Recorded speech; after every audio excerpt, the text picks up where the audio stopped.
Merci, Madame le Président. Je tiens à remercier le comité d'organisation de m'avoir donné l'occasion de parler sur un sujet qui intéresse plusieurs spécialistes, qui intéresse beaucoup plus les rhumatologues et les neurochirurgiens. Je vais essayer d'être un peu rapide, mais en essayant d'insister sur certaines choses qui me paraissent être d'actualité en matière de chirurgie de la hernie discale lombaire. Alors, une hernie discale lombaire provoque un certain nombre de signes cliniques. On peut y entraîner certains signes cliniques, surtout un syndrome rachidien, un syndrome radiculaire ou polyradiculaire, mais aussi une hernie discale lombaire ou une dégénérescence discale lombaire peut entraîner une lombalgie discogénique qui pourrait être rebelle à un traitement médical ou à infiltration, et parfois on est amené à proposer un traitement chirurgical pour cette lombalgie d'origine discogénique. Une hernie discale lombaire peut peut entraîner une étroitesse canalaire, donc lorsqu'il y aurait d'autres phénomènes arthrosiques associés. Il peut être associé à une instabilité rachidienne, notamment un spondylocésis, ou être localisé uniquement au niveau foraminal et entraîner un sténose foraminal. Donc vous voyez qu'on peut ne pas s'intéresser uniquement à la hernie discale lombaire, mais aussi aux différents substratomes anatomopathologiques qui lui sont associés. C'est-à-dire qu'on ne peut pas traiter une hernie discale lombaire et laisser une instabilité évoluer parce que le malade ne va pas s'améliorer ou il va s'améliorer pendant un certain temps et récidiver, et ça va être considéré comme un échec thérapeutique. Voilà, je vais encore confirmer ce que disait le professeur Arnaud tout à l'heure, que ce conflit radiculaire est résultant de deux mécanismes.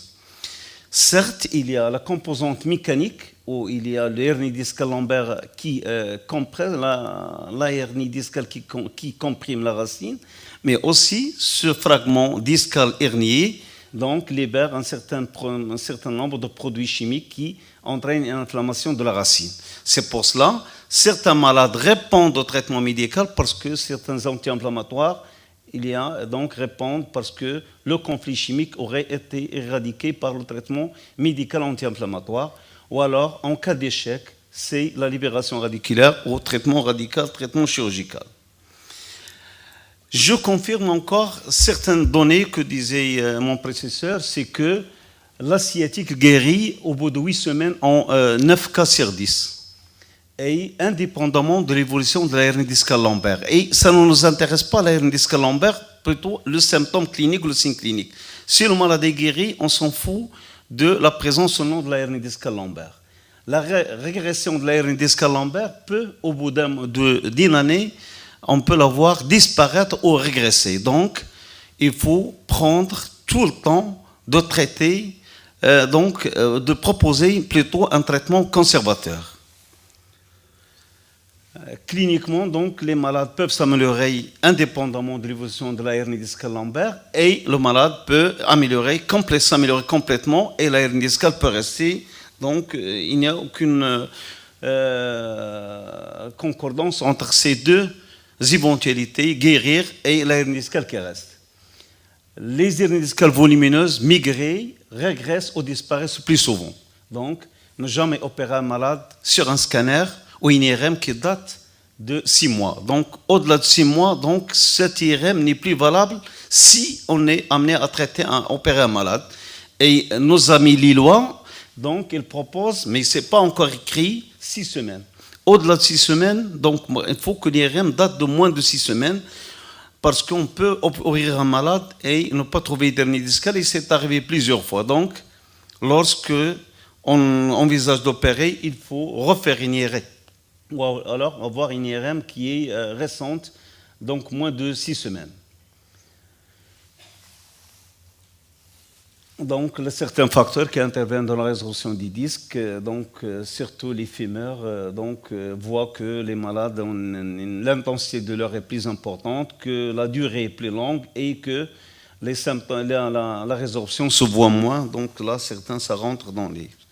Je veux dire tout de suite que le chirurgien ne lui appartient pas le fait de dire au malade de vous opérer tout de suite, que le choix appartient au malade. le chirurgien n'a pas le droit, il n'a aucun argument scientifique à dire influencer le choix du malade ni le moment de celui-ci. En dehors de certaines situations que vous connaissez très bien, c'est-à-dire que lorsqu'il existe une paralysie, lorsqu'il existe un syndrome de cheval, ou alors le malade il présente une sciatique hyperalgique. Donc, c'est en dehors de ces trois situations qui ne sont pas en fait très fréquentes, c'est le malade qui décide au nom de sa chirurgie. On n'a aucun argument scientifique à lui dire que il faut bannir le discours qui dit que vous allez sortir de ce cabinet ou de cet hôpital où vous serez paralysé dans une semaine, 3 jours. Donc là, c'est des choses qu'on dit pour attirer un malade, pour jouer un peu sur le psychisme des malades. Donc, il faut laisser le choix au malade. Comment opérer alors une hernie discale? Le but, c'est bien sûr de parfaitement libérer une racine par une voie d'abord la moins traumatique possible. Il y a en fait 2 techniques. La technique mini-invasive, et je pense que c'est là l'actualité où on a observé une certaine progression de la science ou des technologies en matière d'hernie discale lombaire, c'est la technique mini-invasive, et il reste aussi la technique habituelle. Donc la différence entre les 2 techniques, c'est la voie d'abord. Et là, je remercie pour ma collègue kinésithérapeute, professeur Fortassi, de m'avoir simplifié les choses, que les muscles érecteurs spinaux jouent un rôle important dans l'évolution post-opératoire ou l'évolution de la symptomatologie douloureuse des patients, notamment l'évolution post-opératoire. Pourquoi alors je vais proposer à un malade en post-opératoire de faire la rééducation lombaire pour renforcer ces muscles-là? Alors, moi-même, je les ai traumatisés, je les ai déchirés, je les ai rendus faibles. Donc, le but, c'est d'essayer d'économiser ces muscles-là. Il ne faut pas les traumatiser, il faut les laisser intacts pour l'évolution post-opératoire. Et c'est là l'avancée technologique qui a été faite en matière de chirurgie discale lombaire, notamment proposer aux malades une chirurgie mini-invasive. Et je dirais que certaines personnes ou certains auteurs considèrent que cette chirurgie mini-invasive se situe à mi-chemin entre le traitement conservateur et le traitement radical chirurgical. C'est-à-dire qu'il a essayé de trouver un créneau entre les 2 éventualités, que ce soit chirurgie ou le traitement conservateur, c'est-à-dire le traitement médical, la kiné, l'infiltration, etc.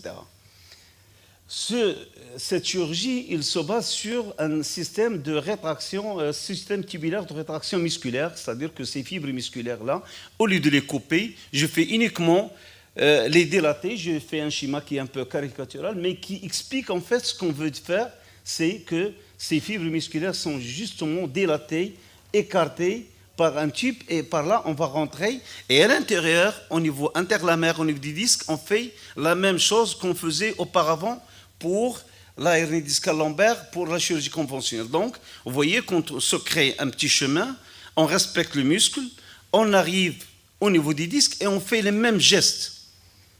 Donc ce système, il peut être combiné soit un endoscope, soit un microscope. Au service, on le fait au microscope opératoire.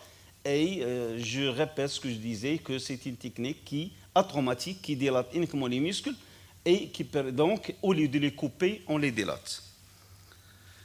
Voilà les 2 techniques, que ce soit la technique invasive qui se base sur un petit tube pour lequel on rentre ce tunnel, alors que vous voyez cette chirurgie districtrice-là, on essaie de désinsérer les muscles des épineuses pour trouver un moyen là entre les 2 vertèbres, alors que pour faire ce geste-là, de libérer une racine et d'extraire ce disque intervertébral, là c'est une vue opératoire, on le verra tout à l'heure. Que ce soit avec cette technique mini-invasive ou alors cette technique conventionnelle, là, les différentes voies, les différentes étapes de la chirurgie sont respectées, à savoir grignoter une partie de la lame sous-jacente des disques, de l'espace, ouvrir le ligament jaune, desséquer et trouver la hernie, et puis libérer la racine. Donc, lorsqu'on est à ce niveau-là, on fait les mêmes gestes qu'en chirurgie habituelle, mais là, on respecte les muscles. Ces muscles-là, qui sont des muscles érecteurs, notamment le multifidus longissimus, le ilicostalis, qui sont innervés par des rameaux, donc des rameaux dorsaux des nerfs rachidiens, qui sont des puissants extenseurs, comme on l'a vu ce matin, et participent aussi bien à la rotation et à l'inclinaison des rachis lombaires. Lorsque on les coupe par des insertions à ce niveau-là, donc on crée une dévascularisation et une dénervation. Ceci entraîne une ischémie et une atrophie musculaire difficile à réparer par la rééducation, la kinésithérapie, et ceci est source aussi bien de lombalgie post-opératoire, mais aussi ça joue sur l'équilibre sagittal, la balance sagittale, sur la lordose lombaire, et donc ça crée un déséquilibre sagittal.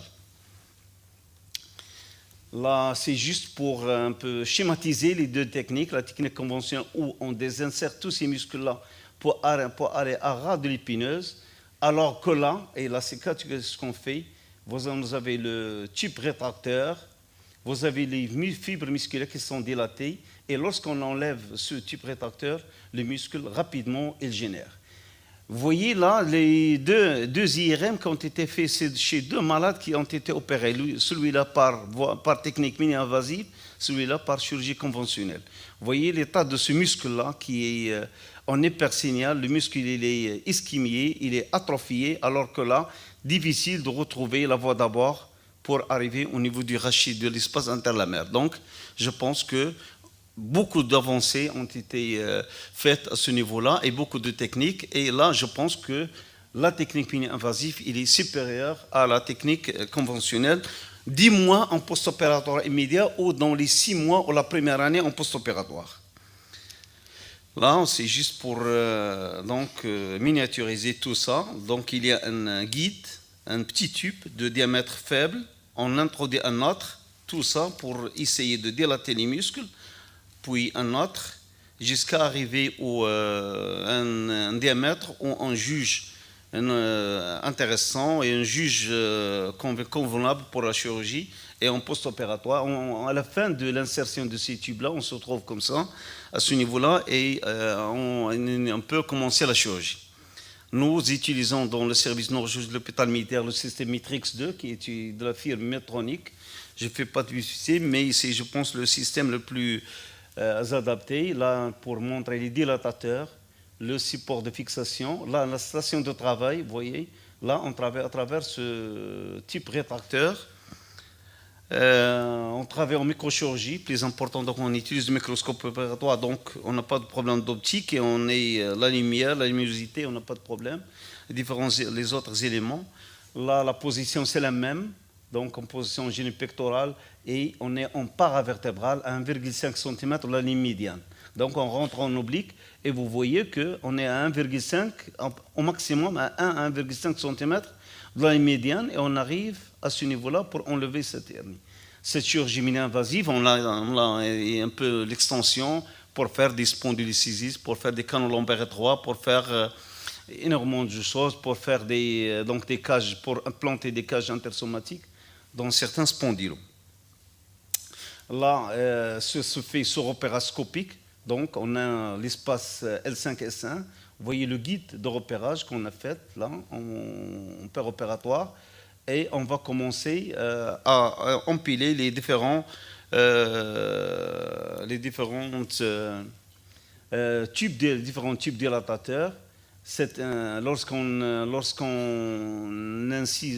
est repéré, donc, on fait une incision quand même qui intéresse uniquement la peau, le tissu rugueux et la peau névrose. Et à un certain moment-là, on fait introduire le doigt, donc rien qu'avec le doigt, on essaie d'un peu d'élargir un peu la voie la porte d'entrée, là, les dilatateurs. Ces dilatateurs, on essaie en péropératoire de leur imprimer un mouvement en avant, en arrière, latéralement pour désinsérer les muscles des lames. Voilà les différentes techniques. Là, c'est-à-dire à la fin, on est comme ça, on est à ce niveau-là. Et on fait un repérage de la station de travail, on est en regard des disques, donc il n'y a pas d'erreur de niveau. Et c'est ça le plus important aussi de cette technique, parce qu'on le fait sous amplificateur de brillance 2 ou 3 fois, donc on est sûr qu'on est sur le niveau adjacent. À ce moment-là, on fait rentrer le microscope opératoire et la station de travail déjà en place. Et voilà, si vous permettez, on va regarder un petit rapidement l'intervention qui a été faite il y a plus de 2 ans. la station de travail en place et on essaie d'enlever le tissu résiduel. Tissu résiduel, c'est rapide, c'est environ 1 minute et demie. Coaguler tout ce qui saigne pour avoir un champ opératoire propre. On enlève le ligament jaune. Tout ça se fait rapidement. On a une vision qui paraît être rapide. Vous voyez, le rachis, elle a bénéficié, comme les autres spécialités, aussi bien la gynécologie que la chirurgie viscérale, cette technique de cellulchirurgie qu'on fait pratiquement pour toute la pathologie viscérale ou gynécologique. On essaie, voilà, on dissèque la hernie en blanc. Donc, la durée de l'intervention n'est pas aussi bien longue. On a mesuré sur nos malades environ 42 minutes pour la chirurgie conventionnelle contre 57 minutes pour ce qui est mini-invasif. Ce retard est dû en fait parce que l'installation est un peu longue. Il faut installer le microscope, s'il faut l'amplificateur de brillance. Il faut une équipe un peu entraînée qui travaille tous les jours que ça. Et voilà, on trouve que 15 minutes, ça ne fait pas la différence. On peut toujours, on peut enlever la hernie sans problème. Donc, rapidement, 30 secondes, là, rapidement, là, ce serait plus explicite. Donc, on essaie d'enlever l'os, on est sur la hernie. Rapidement, la racine. Et là, la hernie sous pression, vous voyez que ça sort rapidement. Et nous avons comparé deux groupes, le même nombre de patients, 100 patients pour chirurgie mini-invasive et le deuxième groupe de chirurgie conventionnelle. Là, les données démographiques de ces deux groupes, le plus souvent c'est L4, L5 et L5, L5 qui sont les disques les plus atteints. Là, les signes cliniques, je n'en tarde pas. Là, on a comparé 4 heures après l'intervention chirurgicale, la douleur chez le malade en utilisant l'échelle EVA, donc à J0, à 4 heures, le jour de l'intervention et le lendemain. Et on voit que ces genres de malades de groupe A, ils souffrent 3 fois moins que les malades qui ont été opérés donc, par chirurgie conventionnelle. Et que les malades souffrent 4 fois moins le deuxième jour parmi les malades, devant les malades du groupe 2, que la prise médicamenteuse, que seulement 35% de malades qui prennent des anti-inflammatoires en post-opératoire contre 83% dans le groupe de chirurgie conventionnelle. Vous voyez qu'on a gagné quand même, le malade souffre moins, il prend moins d'anti-inflammatoires. Là, on s'est amusé aussi à voir ce sacrifice musculaire, est-ce qu'il a un impact quand même biologique? Et on a vu qu'on a dosé la CPK en préopératoire chez les malades et aussi en post-opératoire, le jour même, 4 heures après l'intervention. Et le deuxième jour, on voit vous voyez que la différence, au deuxième jour, environ, les malades, plus de 3 fois, le muscle a été largement traumatisé parce que la dose de CPK, donc il est plus de 3 fois parmi le groupe chirurgie mini-invasive contre chirurgie conventionnelle. Tout ça pour dire que l'acte chirurgical est totalement proposable dans les deux techniques. L'écarteur qu'on utilise dans la chirurgie mini-invasive, c'est uniquement le type opératoire, donc ce type rétracteur, et que l'intervention est réalisée avec des instruments adaptés à la microchirurgie. Les temps opératoires sont les mêmes. Et cette chirurgie donc, qui utilise ce système tubulaire de rétraction, l'indication bien sûr doit être bien posée, il faut que le conflit soit bien individualisé et il faut avoir une imagerie qui est de bonne qualité. Il faut se méfier de certains aspects, phénomènes dégénératifs ou la corpulence de ces malades-là. L'important, c'est, on l'a dit, il y a moins d'erreurs de niveau, ou pratiquement pas d'erreurs de niveau. Les avantages, c'est la nette diminution de leur post-opératoire, la durée d'hospitalisation qui est courte. Ceci peut s'expliquer par l'absence de dissection invasive, par l'absence de désinsertion des muscles paravertébraux, et il n'y a pas d'écarteur qui induit une ischémie, une pression sur les muscles, et par conséquent une ischémie musculaire. Donc la douleur post-opératoire se trouve diminuée, il y a peu d'utilisation dentalgique. Dans la chirurgie qui utilise ce système de rétraction, il n'y a pas de prise dentalgique ou uniquement les dentalgiques de niveau 1. Dans la chirurgie conventionnelle, pratiquement, les antalgiques de niveau 2 sont systématiques. Ceci, donc en utilisant ce système tubulaire de rétraction musculaire, on réduit les coûts médicamenteux et bien sûr les effets induits par les antalgiques. Dans toutes ces indications, la période post-opératoire est moins algique. Il faut limiter la désinsertion musculaire qui peut être source d'instabilité rachidienne ultérieure et par conséquent peut compromettre le résultat obtenu dans un premier temps. Cette chirurgie aux États-Unis et maintenant en France se réalise en ambulatoire. Donc le malade rentre le matin, l'après-midi, il est chez lui. Il faut quand même certaines conditions. Il faut que le malade habite à moins d'1 heure de l'hôpital. C'est-à-dire qu'au Maroc, c'est un peu difficile du fait de certains aspects culturels, financiers, que le malade il rentre, il veut rester à l'hôpital. Mais c'est une chirurgie ambulatoire pour le moment. Il y avait le problème de facturation à Lille, mais ils en ont trouvé la solution et maintenant à Rennes, c'est-à-dire même les petites structures, on arrive à faire ce genre d'intervention en ambulatoire. Cette chirurgie mini-invasive, donc on l'a étendue aussi bien au canal Lambert étroit, je pense que le professeur Louabi on en parlera tout à l'heure, les mini-télifs, les labords latérales du rachis ou alors labors antérieurs. Rapidement,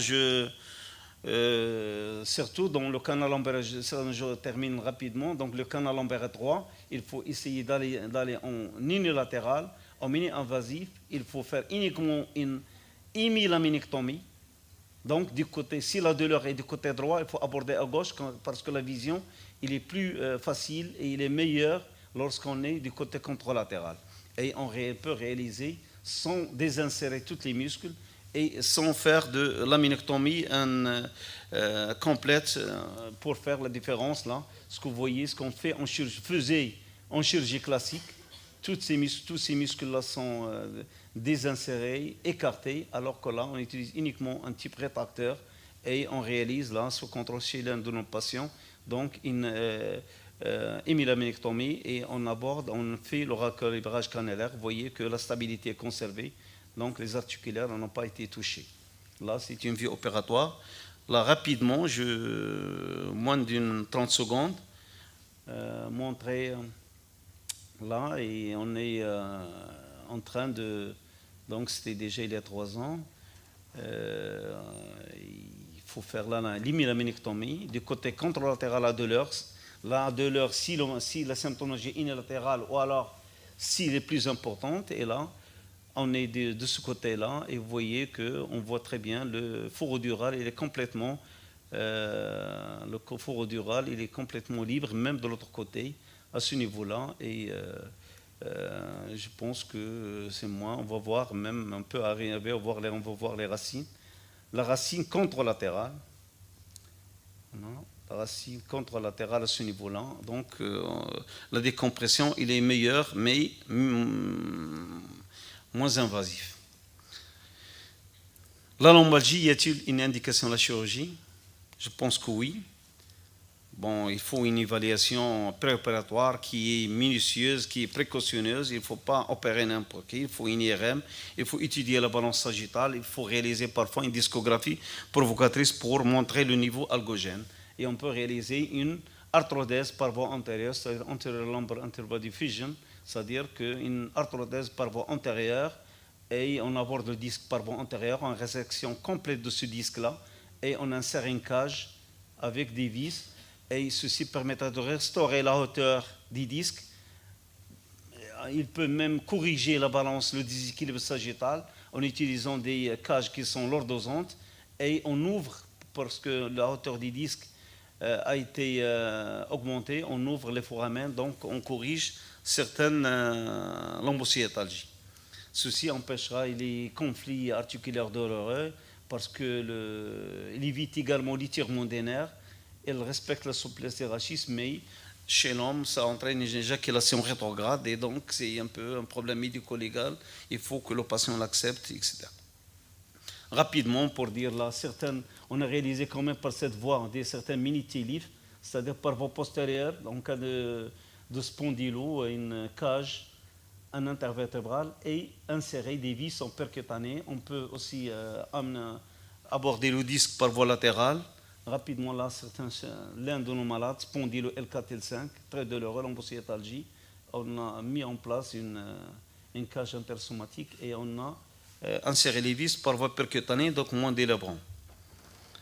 On peut réaliser aussi par voie endoscopique une foraminoplastie, enlever un disque là, avant et après, rapidement.